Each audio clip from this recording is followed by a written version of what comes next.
Sean todos ustedes formalmente bienvenidos a este evento que nos plantea un escenario idóneo para dotarnos de herramientas sumamente necesarias en este tiempo que nos toca vivir. Definitivamente el mundo cambió nuestra forma de vida. Gracias al vertiginoso desarrollo de la tecnología de la información y de la comunicación. Hoy día hablamos de inteligencia artificial y tenemos que adecuarnos a poder enfrentar esta cuarta revolución industrial, que es de lo que se trata este cambio de vida, porque vivimos una nueva era, que es la era digital. Y esta es justa la motivación en este año decretado como el año de la innovación y la competitividad del Ministerio de la Presidencia a través de su programa República Digital, para iniciar a partir de hoy una serie de charlas importantes que nos permitan a todos, porque es un trabajo conjunto de todos como nación y como país, generar esa innovación que se ha erigido como la herramienta necesaria para poder enfrentar con éxito esta cuarta revolución industrial, una innovación que se traduce en productividad y por lo tanto nos convierte en un país competitivo, siempre en busca del desarrollo. Se trata de esto, este evento. Fíjense si tiene relevancia y si tiene importancia.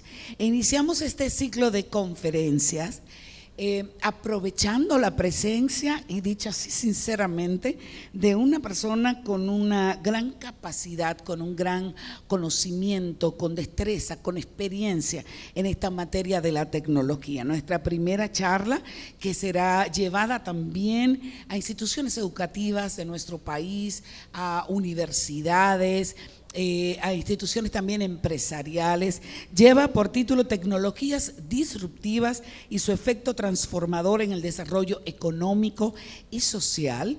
Y esta conferencia magistral será impartida por el especialista César Cernuda, a quien yo entiendo debemos aprovechar para hacerle sentir la solidaridad del pueblo dominicano, ciudadano español que es presidente para Latinoamérica de Microsoft, vicepresidente a nivel mundial, y estoy segura que no solamente viene con esa disposición, sino que toda su capacidad y su conocimiento será absorbido por nosotros de forma tal que lo podamos emplear. Y esto es lo que busca el gobierno de la República Dominicana, y esto es lo que buscan este tipo de acciones. Gracias por estar aquí y hacerse compromisarios, montándose justamente en las demandas de esta nueva era digital.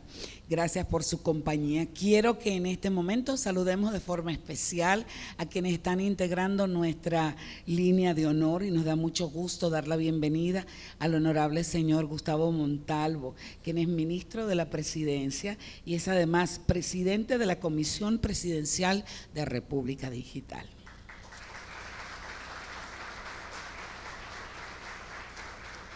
Nuestro conferencista invitado, el señor César Cernuda, presidente de Microsoft para Latinoamérica. Gracias por estar aquí. El honorable señor Miguel Vargas Maldonado, ministro de Relaciones Exteriores. Gracias, Miguelito. Honorable señor Antonio Peña Mirabal, ministro de Educación en República Dominicana. Honorable señor Nelson Tocasimó, ministro de Industria, Comercio y MIPYMES de nuestro país. Honorable señora Roviani Balcácer, ministra de la Juventud. También con nosotros el honorable señor Ramón Ventura Camejo, ministro de Administración Pública. Honorable señor Ángel Esteves, ministro de Medio Ambiente. Distinguido señor Nelson Guillén, presidente del Consejo Directivo del Indotel. Honorable señor y distinguido Armando García, director de la Oficina Presidencial de Tecnologías de la Información y Comunicación Óptica. El distinguido señor Julián Santana es administrador de la empresa de transmisión eléctrica dominicana. Gracias por su compañía.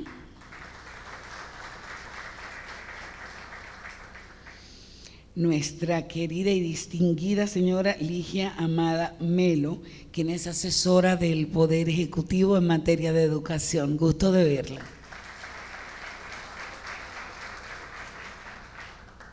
Asimismo, a los excelentísimos señores embajadores acreditados en República Dominicana, doña Shauna, por aquí la veo, que es embajadora de Canadá, y mencionándola a ella, extensivo el saludo y la bienvenida a todos nuestros excelentísimos embajadores. Igualmente a los miembros y representantes de organismos internacionales. Bueno, queridos amigos, llega el momento de que ella, en su condición de confitriona también de este importante evento, comparta con nosotros su sentir y dirija unas importantes palabras de motivación y de bienvenida en este evento. No lo digo afectada por el cariño, además es mi querida y grande amiga y admirada amiga, la señora Zoraima Cuello, viceministra de la Presidencia.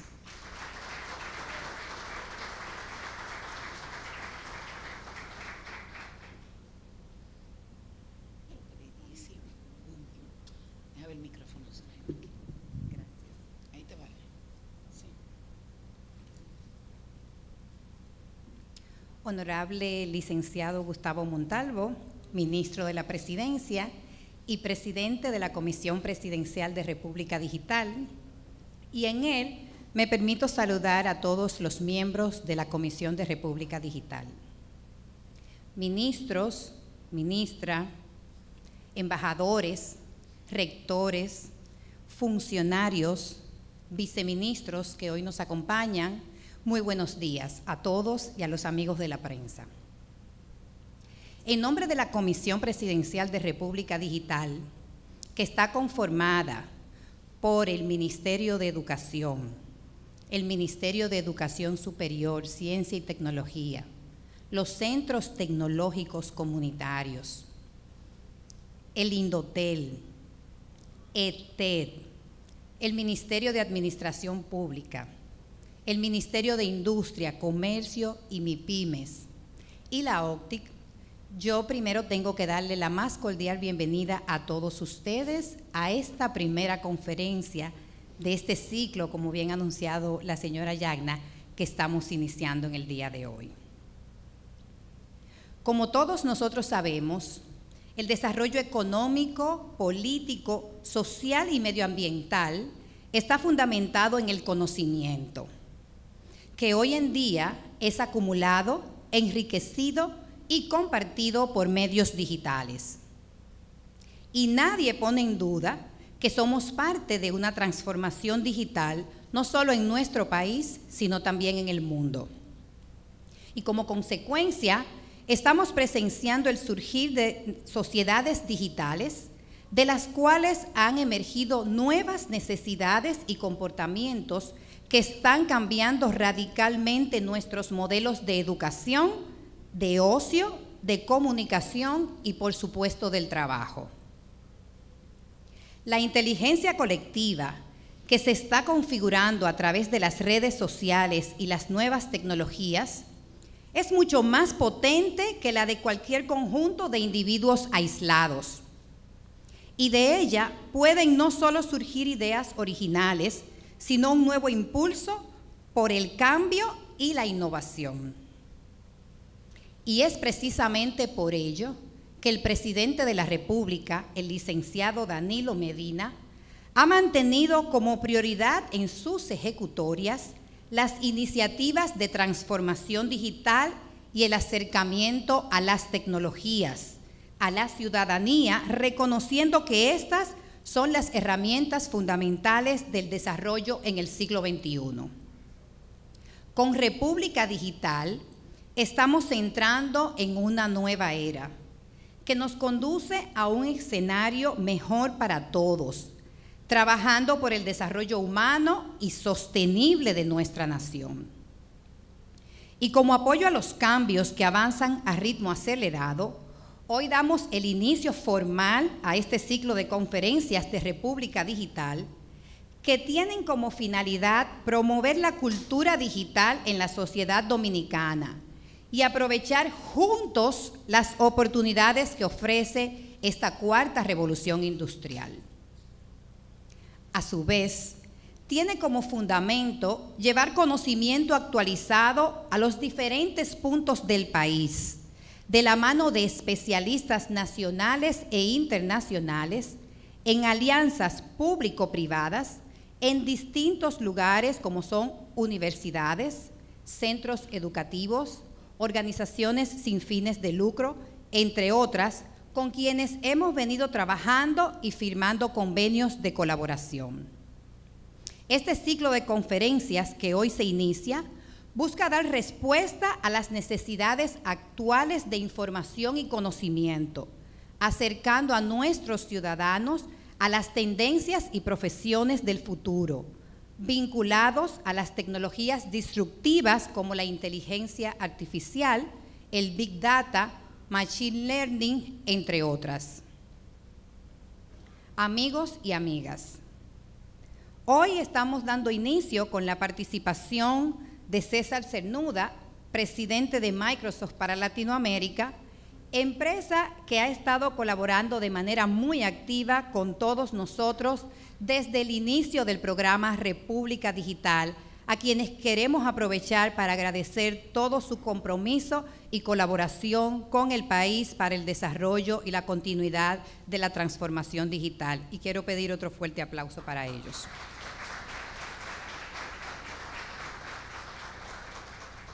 Y quiero aprovechar para comunicarles que seguiremos ofreciendo conferencias de la mano de otras organizaciones con las cuales ya tenemos acuerdos de colaboración, como son Facebook, Google, Intel, el NAP del Caribe, el ITLA, el Infotet, el INAP, entre otros. Recordemos que una gran transformación requiere del involucramiento de todos. República Digital es un proyecto país, un proyecto de todos nosotros. De ahí que contamos con el apoyo irrestricto de todos ustedes para lograr esa sociedad que todos aspiramos.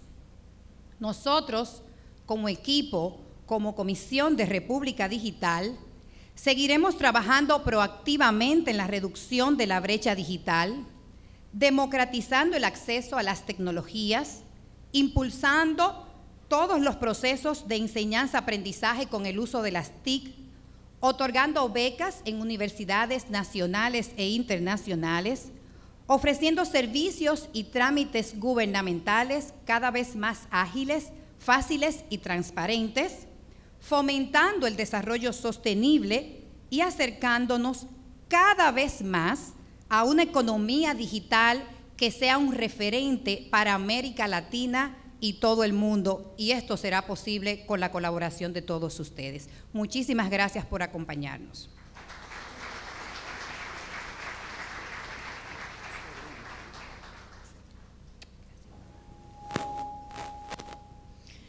Muchísimas gracias a nuestra viceministra por las palabras que acaba de compartir, por las buenas noticias que también acaba de compartir con todos nosotros. Y me ha encantado porque es tan cierto.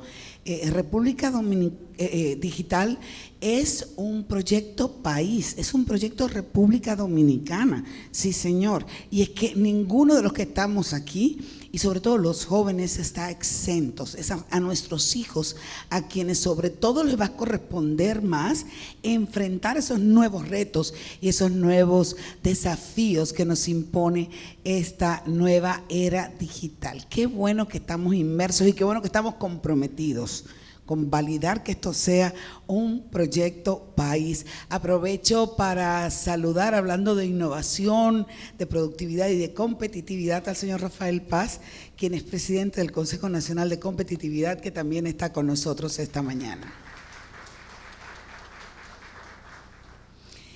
Bueno, amigas y amigos, fue un poco difícil poder resumir la hoja de vida de este señor tan importante que nos acompaña en esta mañana y que será nuestro conferencista central. Se trata del señor César Cernuda. Les comento, haciendo un breve resumen, honestamente, que es presidente de Microsoft para América Latina, tal y como he dicho, es vicepresidente corporativo para Microsoft Corporation. Supervisa un negocio que incluye 35 oficinas en 21 países con más de 2.000 miembros de equipo y 80.000 socios de negocio. Su principal prioridad es acelerar esa transformación digital actual de la compañía y de sus clientes y socios. Antes, el señor Cernuda fue presidente de Microsoft Asia Pacific y se ha desempeñado en Microsoft por más de 20 años. Cernuda tiene una licenciatura en Administración de Empresas y Marketing por parte de la Universidad ESIG en España y completó un programa Executive Development en la ISE. ¿Lo dije correctamente? Bien, hice mi tareita. ISE Business School por parte de la Universidad de Navarra, esto también en España. El señor Cernuda fue reconocido como uno de los top 50 hispanos más influyentes en the Hispanic Executive Council, uno de los 100 españoles más influyentes en el mundo, con el premio 100 españoles y además mejor ejecutivo del año en 2011 por la revista Emprendedores. Ya les he dicho, esto es un pequeño resumen.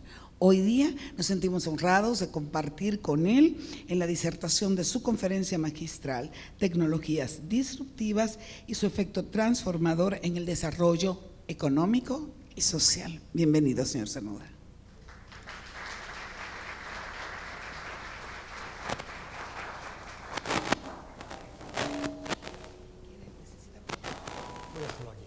Muchas gracias. Muy amable. Bueno, muy buenos días a todos. Un auténtico placer estar aquí hoy. No sé si es mi micrófono el que está haciendo ruido.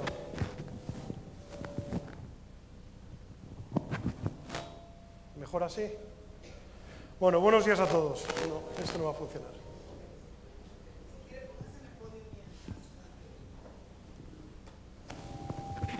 Es lo que tiene la tecnología.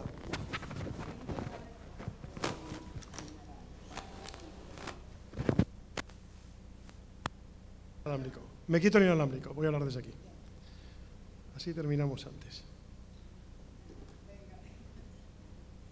Llevamos media hora preparándolo.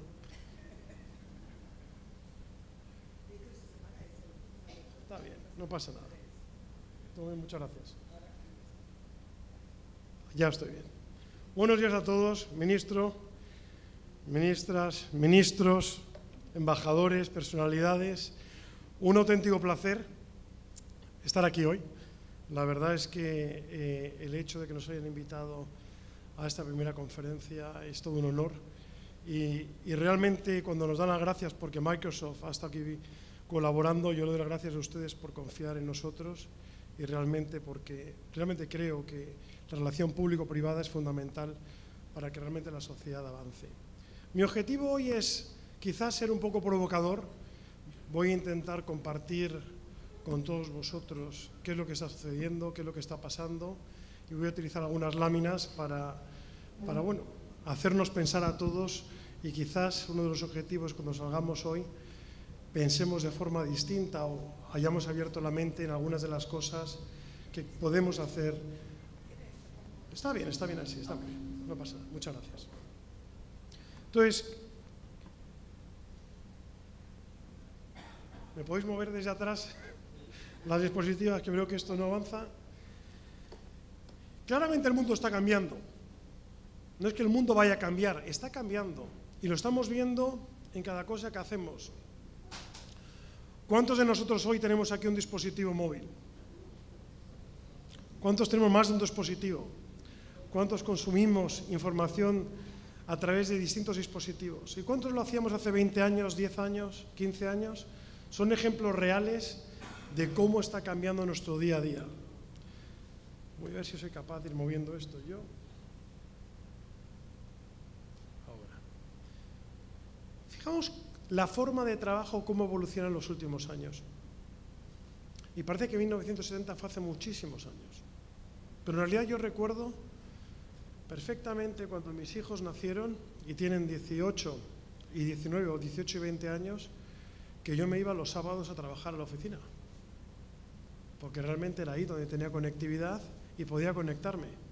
No tenía conectividad en casa, eso llevarme el trabajo a casa era un concepto, llevarme los papeles no tenía mucho sentido, porque yo trabajaba ya con un ordenador, pero no tenía internet en casa. Cuando hablaba con mis hijos se ríen, pero la realidad es que hemos cambiado la forma de trabajar de una forma impresionante en los últimos 20, 30 años. Fijémonos en el año 2000, como todos teníamos un ordenador, un sitio fijo donde llegábamos y estaba el ordenador. Y desde ese ordenador trabajábamos. Hoy, muchas de las empresas se plantean, oye, necesitamos tener oficinas con sitios fijos. La gente quiere trabajar de una forma muchísimo más dinámica. Yo me reunía con el presidente esta mañana y le decía que, bueno, que yo trabajaba en un avión. Yo viajo aproximadamente unos 400.000 kilómetros al año de media. Por tanto, si es verdad que nuestra central está basada en Estados Unidos, en Florida, la realidad es que tenemos oficinas por todos sitios y yo tengo que estar fuera. ¿Se me escucha bien atrás del todo? Claro. A ver cómo hago. ¿Este micrófono se me escucha bien? ¿Se me tengo que acercar así? Así sí. Así sí. ¿Se me oye atrás del todo ahora? Perfecto, pues voy a hablar así entonces. Entonces lo que estaba contando es que realmente la forma de trabajo, la forma de operar, la forma de colaborar entre todos está cambiando. Ya ha cambiado. Y esta realidad de decir no hace falta tener sitios fijos en las empresas. Cuando digo sitios es espacio fijo, porque queremos fomentar mucha mayor inclusión. Hay gente que puede trabajar desde casa. Hay gente que tiene que ir a la oficina, hay gente que no hace falta que esté en un sitio fijo. Esta semana trabajo con este departamento, esta otra semana trabajo con otro departamento. Esta evolución es una evolución real que estamos viendo a nivel mundial del trabajo de día a día. Cuando hablamos de productividad, eso es uno de los cambios que está pasando. Y queremos estar conectados desde cualquier dispositivo, desde cualquier lugar. Podemos trabajar desde un dispositivo, un teléfono, desde una tableta, desde un portátil. Esa es la realidad, desde casa con un televisor conectados, esa es la realidad de lo que estamos viviendo. Si ponemos la siguiente lámina, vamos a ver un poco sectores que han cambiado tremendamente. Es decir, el mundo de la fotografía no ha desaparecido, de hecho hoy se hacen muchas más fotografías que antes. Pero pensemos y fijémonos cómo ha cambiado este sector.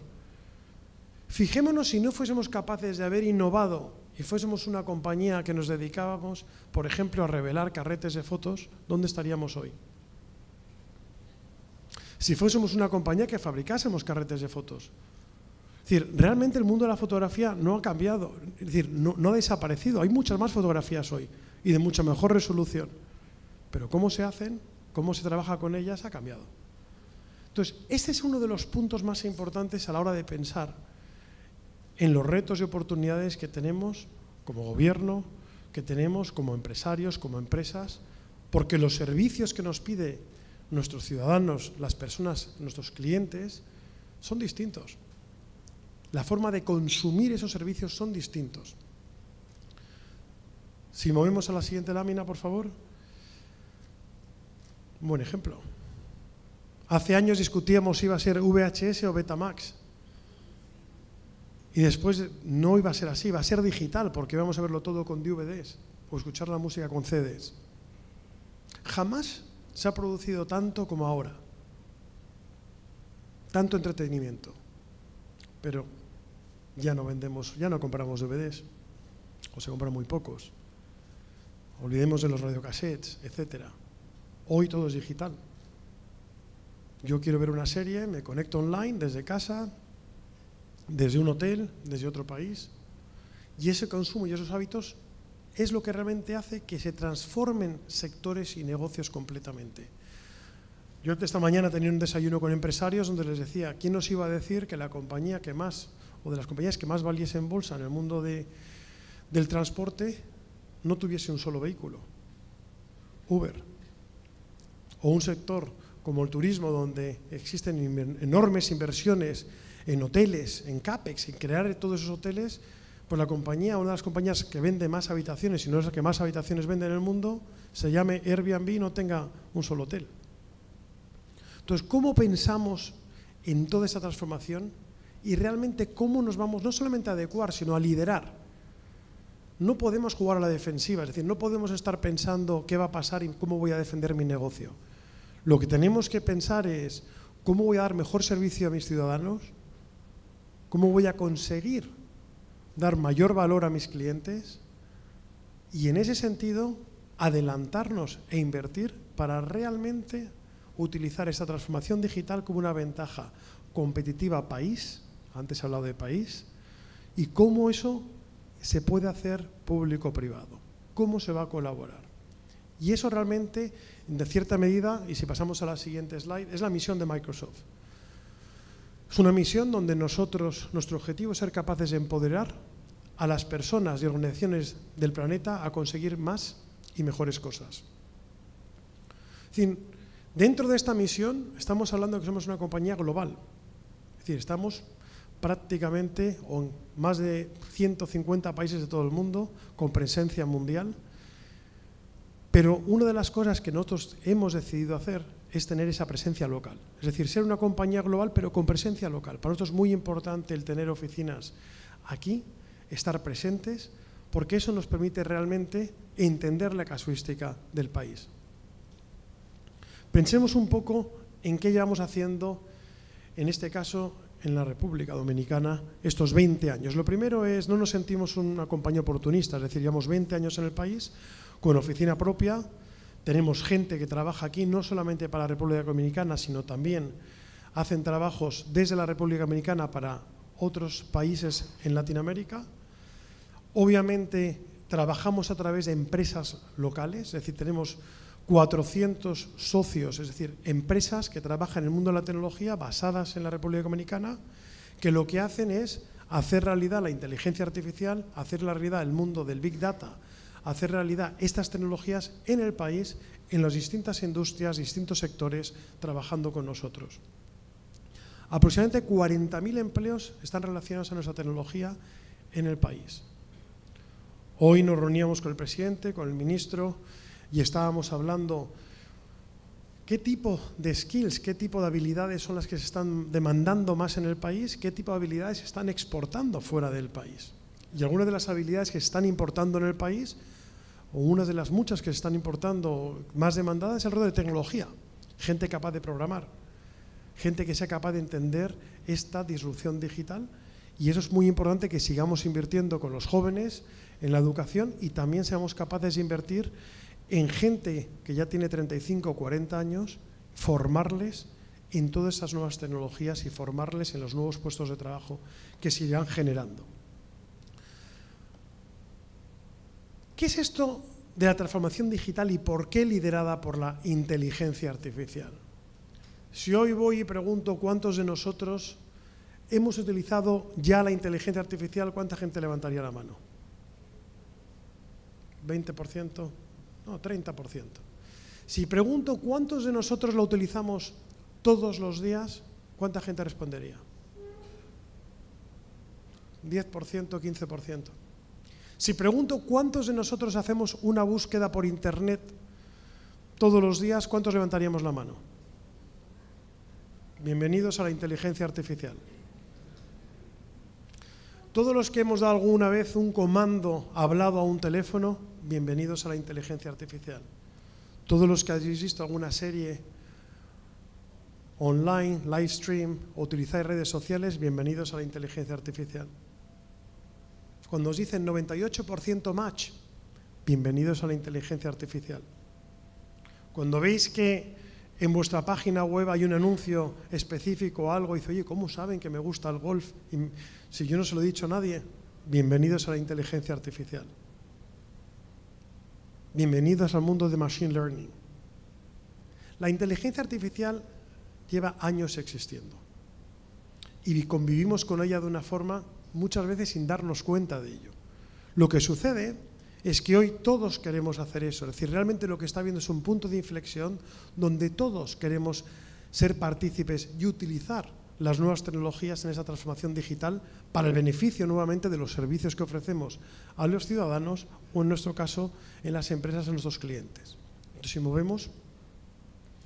Ahora, esta inteligencia artificial no nos podemos confundir. Parte del ingenio humano. La inteligencia artificial no va a sustituir al ingenio humano. Lo que va a hacer la inteligencia artificial, Claudia, si movemos, por favor, es realmente amplificar ese ingenio humano con datos que nos van a permitir tomar mejores decisiones. Nos va a permitir ser capaces de predecir cosas que puedan pasar. Yo siempre pongo un ejemplo que es el de los médicos. Yo recuerdo cuando iba a ser joven, sigo siendo joven, cuando era más pequeño, iba a un médico, me acuerdo que me decía mi madre, quiere este médico que tiene muchísima experiencia, y es que te ve y sabe lo que tienes. Y es cierto que la experiencia obviamente hace que un médico, y pongo ese ejemplo del médico, al verte pueda decir, puede ser que te pase esto, pero voy a hacer estos análisis para conformar o confirmar que tienes esto o no tienes esto. Y eso es algo natural para nosotros. Pensemos en cómo esas tecnologías lo que nos van a ayudar es ir incluso un paso más allá. Es decir, que ese ingenio humano se amplifique y nos ayude a tomar mejores decisiones, nos ayude a ser mucho más rápido en los análisis de esos datos y nos ayude realmente a ser más competitivos y dar mejores servicios y, en definitiva, mejorar la calidad de nuestra vida día a día, porque eso nos va a permitir tener mejores servicios. Entonces, cuando hablamos de la evolución, cuando hablamos de cómo se genera ese progreso, este progreso nace de la necesidad humana. Esa necesidad humana históricamente ha hecho que innovemos y se genere progreso. Y es un ciclo que viene pasando desde hace muchísimos siglos, desde hace muchísimos años. Es decir, realmente la tecnología no es tecnología por tecnología, es consecuencia de necesidades que nos vamos creando y eso hace que tengamos progreso. ¿Si avanzamos? Por favor. Ahora, ¿qué es lo que ha pasado? Y lo que está pasando, que la velocidad de este progreso ha sido y es muchísimo mayor ahora que antes. Fijaros, cuando hablamos de la inteligencia artificial, y decía hace 25 años ya existía la inteligencia artificial, ¿por qué hoy todos hablamos de inteligencia artificial? ¿Qué es lo que ha pasado? Realmente lo que ha pasado es que el costo de almacenar datos es mucho menor de lo que era antes. Por tanto, es más barato almacenar datos de lo que era antes. Entonces, almacenamos muchos más datos. Segundo, en la medida que nos hemos ido digitalizando, lo que ha pasado es que hay muchos más datos. Por tanto, tenemos mucho más datos, los costes son mucho menores.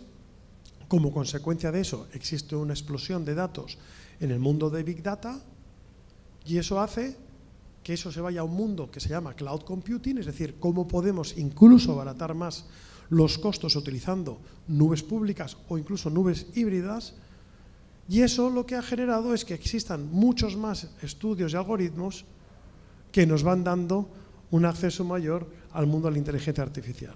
Esos algoritmos nos van permitiendo que empecemos a tratar la información de una forma distinta. ¿Lo vemos?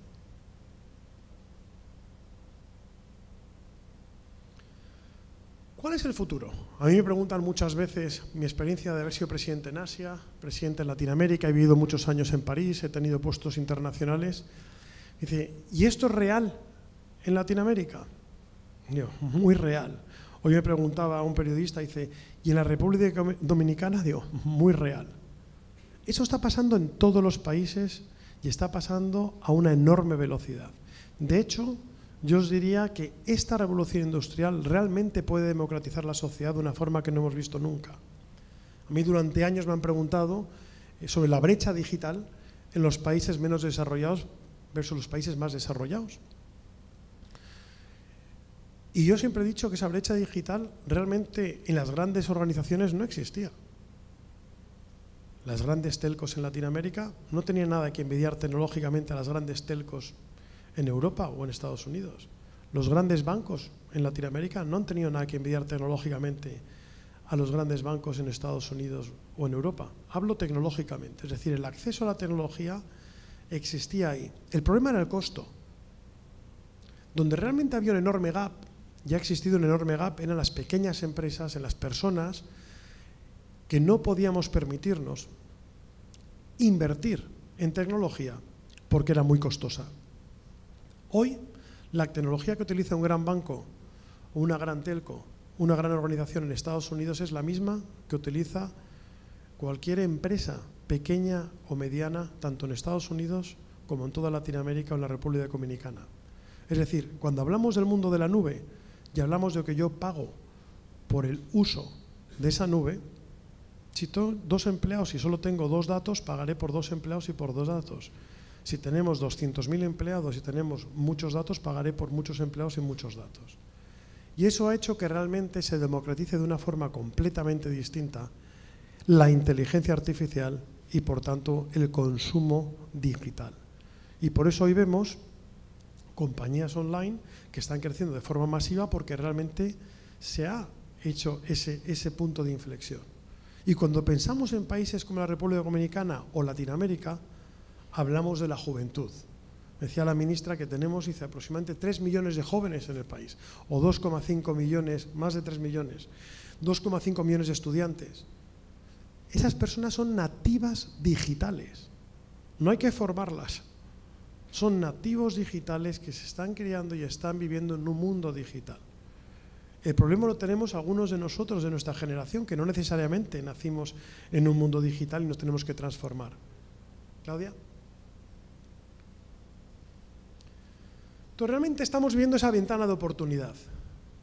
Si le das, por favor. Una ventana de oportunidad donde muchas veces me preguntan, ¿y en qué sector va a pasar esto? ¿O en qué países? Digo, mire usted, en todos los sectores. En todos los sectores. En todos los países. Eso es una realidad hoy. No de ayer, hoy. Hoy, no de mañana. Hace años se preguntaba, ¿y la electricidad en qué sector se va a dar? Dice, en todos los sectores. En su casa, en su empresa, en su sector. Esta transformación digital está pasando hoy en todos los sectores y en todos los países. Y es muy importante que así lo vivamos. Cuando hablamos, y sé que hay mucha gente de gobierno aquí, de la transformación digital en el mundo del servicio público. A mí me encanta poner esta lámina porque de alguna manera gráfica refleja realmente dónde estamos. Y es, nosotros servimos a nuestro país, servimos a los ciudadanos del país. ¿Y cómo servimos a los ciudadanos?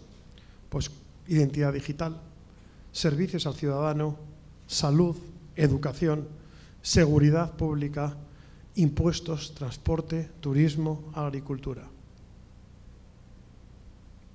¿Cómo estos ejemplos que son los que los ciudadanos, las personas están viviendo, qué podemos hacer por debajo como ese gobierno digital? Ser capaces de conectarme mejor con los ciudadanos. Muchos países nos piden ser capaces de tener un dashboard. Algunos gobiernos regionales, locales, ayuntamientos. Dicen, yo quiero conectarme con el ciudadano. Quiero ser capaz de que el ciudadano me esté dando feedback en tiempo real de algo que está pasando. Quiero que el ciudadano sea capaz de tener una transparencia mucho mayor con el gobierno para entender los servicios que estamos ofreciendo y además poder actuar en tiempo real. Ser muchísimo más ágiles con mucha mayor transparencia. Potencia a sus empleados. Potencia a sus empleados. ¿Cómo somos capaces de que los propios empleados dentro del gobierno, los funcionarios, podamos tomar más riesgos, tomar más decisiones? Con mayor información. ¿Cómo podemos potenciar para que eso pase? ¿Y qué tipo de herramientas nos pueden ayudar a ser mucho más productivos dentro del gobierno? Optimice las operaciones de gobierno y transforme sus servicios. Es decir, yo no puedo, si el mundo está cambiando, ofrecer los mismos servicios que antes. Tenemos que evolucionar, tenemos que cambiar esos servicios y esa forma de colaborar ciudadano, empresa y gobierno. Entonces, eso son realidades. Muchas veces en esa transformación digital, y esta mañana empezaba el día con un desayuno con varios presidentes y empresarios de empresas privadas, les decía que el gran reto de esa transformación digital no es la tecnología, somos nosotros. Uno de los presidentes me preguntó, dice, ¿cuál es mi mayor problema? Y le dije yo, usted y su comité de dirección. Es decir, no podemos pensar que la tecnología va a cambiar las formas de hacer las cosas. Nosotros tenemos que cambiar la forma de hacer las cosas y la tecnología nos tiene que ayudar. Si nosotros queremos que el país vaya por aquí, pero nosotros seguimos haciendo las cosas de esta manera, jamás va a cambiar. Si yo como empresario tomo la decisión de que mi compañía tiene que ir por aquí, y esos son los nuevos hábitos, y yo sigo haciendo lo mismo con mi comité de dirección, jamás va a girar la compañía. Por tanto, en esa transformación digital, el primer punto de inflexión pasa por tener sesiones como esta, pasa por crear una república digital, pasa realmente por decir este es proyecto país. Y esto es lo que vamos a hacer, y yo he tenido ocasión de estar con el presidente esta mañana, donde vi el compromiso de primera mano, decir esto es lo que queremos hacer. ¿Y cómo se puede hacer? Y no lo voy a hacer solo, no, obviamente no solamente con Microsoft, otras empresas locales, y cómo podemos hacer ese cambio cultural y hacer ese cambio entre todos para realmente ofrecer este tipo de servicios. Y obviamente hay temas de infraestructura, es fundamental que entendamos cómo este mundo de nube pública nos va a permitir hacer estos cambios en una forma que realmente no sea costosa y que realmente sea ágil, tengamos las últimas tecnologías. Por poner algunos ejemplos reales, y este es de aquí el Seguro Nacional de Salud de la República Dominicana, al cual hemos pedido permiso. Todos estos casos son casos donde hemos pedido permiso para poder compartir, así que lo agradezco que podamos compartirlo. Es un magnífico ejemplo donde lo que está haciendo es aproximadamente a 4,7 millones de afiliados ser capaces de ofrecerle mucha mayor transparencia, es decir, que la gente pueda conectarse con la Seguridad Social, con el Seguro Nacional de Salud, perdón, y entender dónde está su queja, dónde está el servicio, cómo poder tener mucho mayor agilidad en mis quejas o en mis necesidades, incluso los datos, utilizando un sistema mucho más digital de lo que hasta ahora existía. Y esto es un ejemplo real que está pasando aquí, utilizando el mundo de la nube, y que realmente el proyecto nos ha llevado mucho tiempo ponerlo en marcha. Servicio de la agenda tributaria, hoy hablábamos de este ejemplo. Pues fijémonos, uno de los temas como contribuyente siempre que más nos duele es pagar impuestos. Queremos tener grandes servicios, pero no pagar muchos impuestos. Entonces, ¿cómo se lleva esto? Pues realmente si fuésemos capaces de utilizar las nuevas tecnologías para que con la factura electrónica todo fuese digital, es decir, realmente que fuésemos capaces de reducir el fraude fiscal porque todo sería electrónico, los costos serían mucho menores si somos capaces de ponerlos en la nube, la recaudación subiría, y os puedo decir que los contribuyentes estarían mucho más contentos porque todo sería automático y realmente tendría muy poco trabajo. En el caso de México, las encuestas han hecho, nos dicen que la gente es capaz de recibir sus devoluciones en menos de 24 horas, por tanto están encantados con el servicio y les lleva mucho menos tiempo ser capaces de hacer todo el trámite fiscal porque está todo digitalizado. Es un ejemplo real que llevamos trabajando años con ellos. Por poner otro ejemplo en otro sector, el Ministerio de Urbanismo, en este caso de Chile, en concreto con el departamento, me parece, de Ministerio de Vivienda y Urbanismo, perdonar. En Chile hemos trabajado con ellos para que realmente cuando se pide un certificado, una licencia de obra, pensemos en los trámites que hay que hacer, yo quiero hacer esta obra. Pues en aquel momento tardaban 230 días. Desde el día que yo presentaba el pedido para hacer la obra hasta que podía ponerme a hacer la obra. Y en muchas ocasiones con un oscurantismo donde no sabíamos dónde estaba mi papel, dónde estaba el trámite, quién lo tenía, en qué proceso se encontraba ese trámite. Nosotros hemos digitalizado todo ese proceso, una transparencia absoluta, es decir, la persona que ha pedido sabe exactamente en qué departamento está y en qué fase está, y ha pasado de 230 días a 28 días. Los costos son mucho menores porque se ha digitalizado, el ciudadano está mucho más contento, la gente que hace las peticiones, y al gobierno le cuesta mucho menos dinero. Y obviamente en todo ese proceso se han evitado muchísimas posibles irregularidades por parte de quien sea. Entonces, ese es otro gran ejemplo de cosas que estamos haciendo a nivel, y todos estos ejemplos son de Latinoamérica. Yo tuve ocasión de estar reunido con el presidente de la ICA. La ICA es el Instituto Interamericano de Cooperación Agrícola.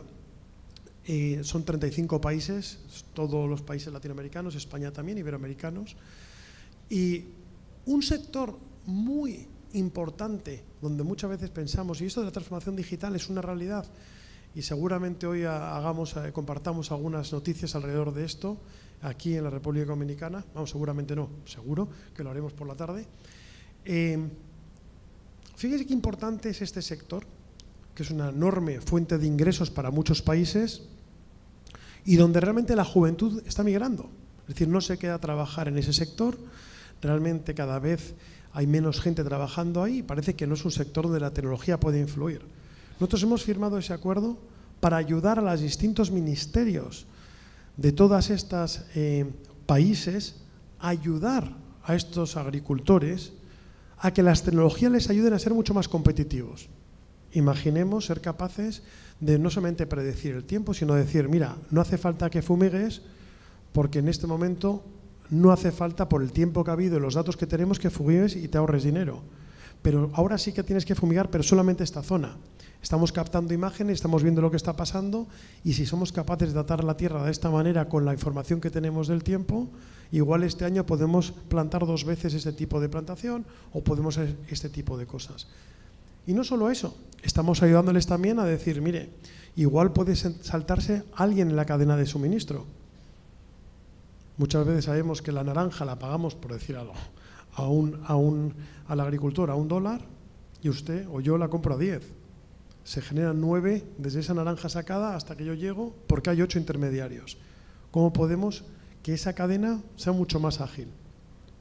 Son algunos de los proyectos que estamos trabajando con inteligencia artificial y realmente formando incluso a los agricultores y haciendo que la juventud, después de irse fuera, vuelva a trabajar en sus tierras, con sus padres, con sus familias y realmente esté trabajando. Yo estoy viendo aquí amigos con los que estamos trabajando, de hecho, nosotros firmamos este acuerdo y el 24 de marzo, si no recuerdo mal, o a principios de abril, no lo sé, en concreto con la gente de Claro, firmamos se extendió el acuerdo en México, vino LICA para firmar, que ya habíamos firmado nosotros, porque queríamos que la conectividad también llegase a esos sitios y lo hemos firmado a través de una de las empresas del grupo. Es fundamental esa colaboración entre todos. Otro ejemplo, el mundo de la salud. En este caso, el Hospital 9 de Julio, esto es en Brasil. Cuando hablamos del mundo de la salud, ¿cómo se puede aplicar la inteligencia artificial también, las nuevas tecnologías? Pues fijemos en estas cámaras que están siendo capaces de entender los movimientos de los pacientes. Por ejemplo, cámaras que son capaces de decirnos que este paciente no tiene protección. Uno de los mayores riesgos que hay en estas UCIs es que se caiga el paciente. No solamente por la gravedad de que se caiga, sino que el tiempo que se tiene que quedar en el hospital más. Pues a través de estas cámaras se va viendo los movimientos que tienen los pacientes por las noches y dice, este paciente no se mueve, no hace falta esta protección, o este sí, ¿cómo podemos hacer que realmente a través de esa inteligencia artificial y analizamos los datos, seamos capaces de predecir comportamientos que va teniendo el paciente? O imaginemos, no me hace falta hacer unas pruebas, las voy a hacer o las voy a adelantar porque estoy viendo cómo el paciente está evolucionando con el tratamiento A, B o C. Y no voy a esperar un mes, porque ya con 10 días o 5 días de ver cómo está evolucionando, soy capaz de predecir hacia dónde va a ir. Ese es otro ejemplo real de algo que estamos haciendo. No he hablado del tema de educación, pero me voy a saltar un segundito esto. Voy a hablar de educación y voy a hablar de este. En el tema de educación, por ejemplo, uno de los temas que yo estaba mirando de la República Dominicana, que creo que tenemos que hacer más trabajo, y hemos hablado con el presidente, es cómo podemos conseguir que más jóvenes y estudiantes terminen sus estudios superiores. Es decir, cuando vemos el absentismo o el abandono escolar, es muy importante que trabajemos en esa materia. Y en concreto en muchos de los países en Latinoamérica nos está pasando eso. Hoy hay tecnología que es capaz de analizar el comportamiento del alumno, ver cómo está el alumno en las primeras semanas en la universidad, en las primeras semanas de secundaria comportándose y ser capaces de predecir lo que va a ser su evolución como estudiante. Y entonces tomar medidas antes de que sea demasiado tarde para que ese estudiante siga trabajando o siga motivado o siga avanzando. Y ese tipo de servicios son los que entre todos tenemos que ser capaces de dar. Es decir, ese ejemplo es un ejemplo claro para trabajar con el Ministerio de Educación, donde la tecnología tenemos que aplicar al servicio del estudiante para maximizar el éxito y minimizar el fracaso escolar.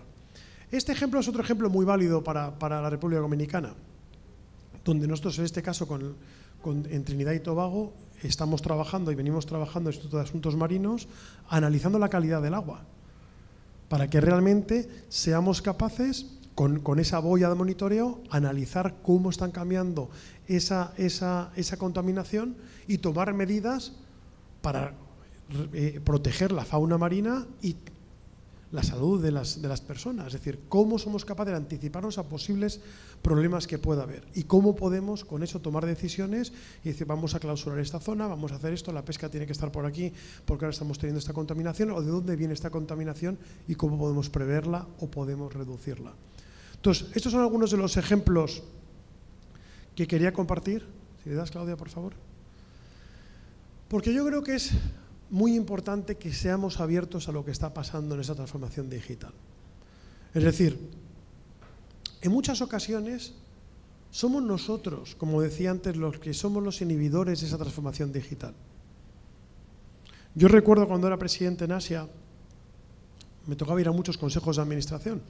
Me pedían que fuera al consejo de administración a hablar de lo que estaba pasando en el mundo para que el consejo, el directorio, pudiera tomar decisiones, o en algunos casos he tenido la ocasión de estar con algún consejo de ministros hablando de la transformación digital y cómo va a impactar eso en la sociedad.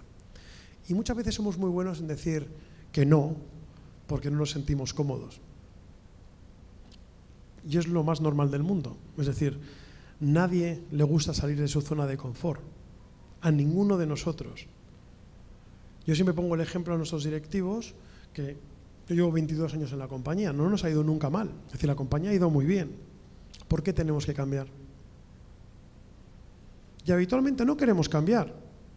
Y los que creemos que hay que cambiar, decimos hay que cambiar, pero que cambien los demás, no nosotros. Porque no es natural que nosotros queramos cambiar.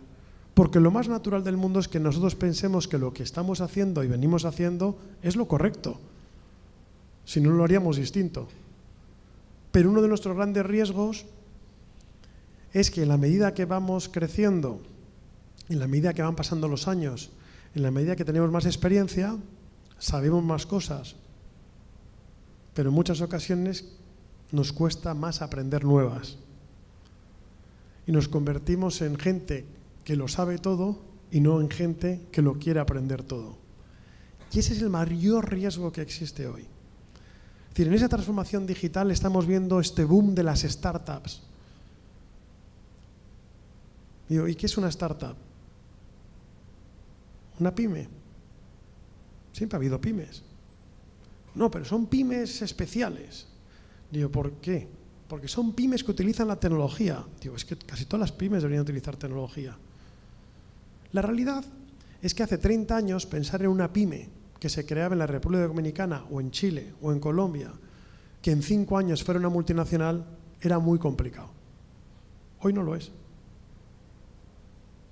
Pero habitualmente los que hacen esas pymes es personas que realmente no tienen miedo, porque no tienen ese legacy, a pensar de forma distinta y hacerlo así. Entonces, uno de los grandes retos en las grandes organizaciones, y el gobierno es una de ellas, y los ministerios es una de ellas, igual que Microsoft lo es y otras organizaciones, es el miedo al cambio. Yo una vez estaba en un debate donde estaba el presidente de un banco importante y decía, bueno, no todos los sectores son así, porque nuestro sector es distinto, nuestro sector es mucho más convencional y tradicional. Y le dije, perdóneme, con todos mis respetos y cariños, le tengo que decir que no estoy de acuerdo, porque hoy en día sus mayores riesgos son, en su sector se llaman fintechs. Bueno, es verdad, y son de su sector. Y estas fintechs se están creando porque algunos bancos no se están transformando. Y eso nos pasa a nosotros en nuestro sector también y a todos. Entonces yo les invito de alguna manera a que pensemos distintos. Es decir, más que decir por qué no, y un tema que no he tocado que es el tema de la seguridad y lo voy a mencionar, en vez de pensar por qué no, pensemos por qué sí y cómo lo puedo hacer. Voy a cerrar con el tema de la seguridad. Muchas veces la forma de justificar el no es los riesgos. Y yo siempre digo, el riesgo de no hacerlo es desaparecer. Lo que hay que hacer es minimizar los riesgos para hacerlo. Antes teníamos una reunión y ponía este ejemplo, lo voy a utilizar otra vez, y es, muchos de nosotros nos hemos criado en una generación donde nos parece normal ir a un banco y que haya un guardia con una pistola protegiendo el banco. Nos parece normal que haya cristales blindados, que la persona con la que vamos a hablar esté detrás de una ventanilla blindada para que no le hagamos nada, que el dinero esté en una caja fuerte que ni siquiera se abre todos los días o se abre a media hora y solo hay este dinero porque entendemos que se puede robar el dinero. Que veamos que el dinero llega y se mueve en coches blindados con 2 guardias y con pistolas. Y eso nos parece normal. El mundo ha cambiado donde hay muchos analistas que dicen que el nuevo sistema monetario son los datos. Dime cuántos datos tienes y te diré cuánto vales. Los bancos han vivido de los datos. Entonces, ¿qué es lo que está pasando hoy? Obviamente, los malos quieren robar datos también. O entrar y robar dinero de forma digital. Entonces, no nos tendría que llamar la atención porque eso lleva existiendo durante muchísimo tiempo.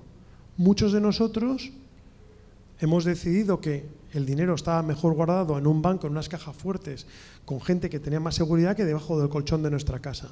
Eso pasa también con el mundo de la nube pública. Microsoft, por ejemplo, invierte al año 1,3 billones de dólares en seguridad para asegurarles que nuestros servicios que damos en la nube son mucho más seguros que los que pueda haber debajo del colchón de una casa.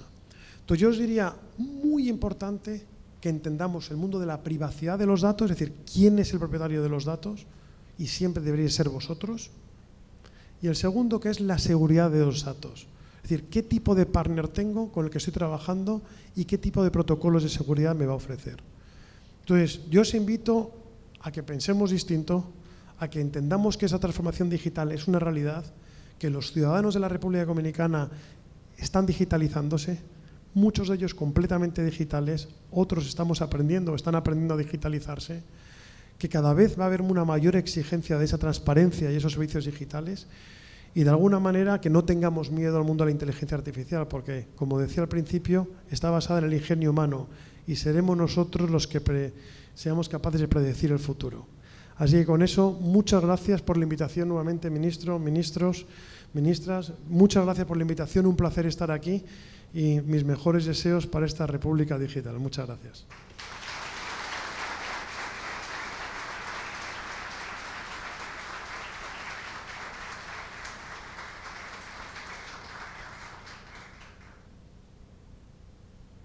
Maravillosa participación del señor Cernuda y yo me imagino que todos ustedes como yo me siento edificada por tantas informaciones. Y yo pensaba tanto en mí cuando usted hablaba de la diferencia entre los nativos digitales y los que hemos tenido que hacer un esfuerzo sobrehumano para digitalizarnos. Casi estoy convertida en nativa digital, sobre todo por la juventud. Gracias. Y venga un aplauso muy fuerte para usted. Qué bueno, queridos amigos y amigos. Esta es la primera de una serie de conferencias que gracias al Ministerio de la Presidencia a través de su maravilloso programa República Digital, un programa marca país, un programa que nos involucra y nos incluye a todos los dominicanos y las dominicanas. Gracias. Seguiremos viéndonos en el discurrir de todas estas conferencias. Que tengan un feliz día. Gracias por su compañía. Un abrazo fuerte.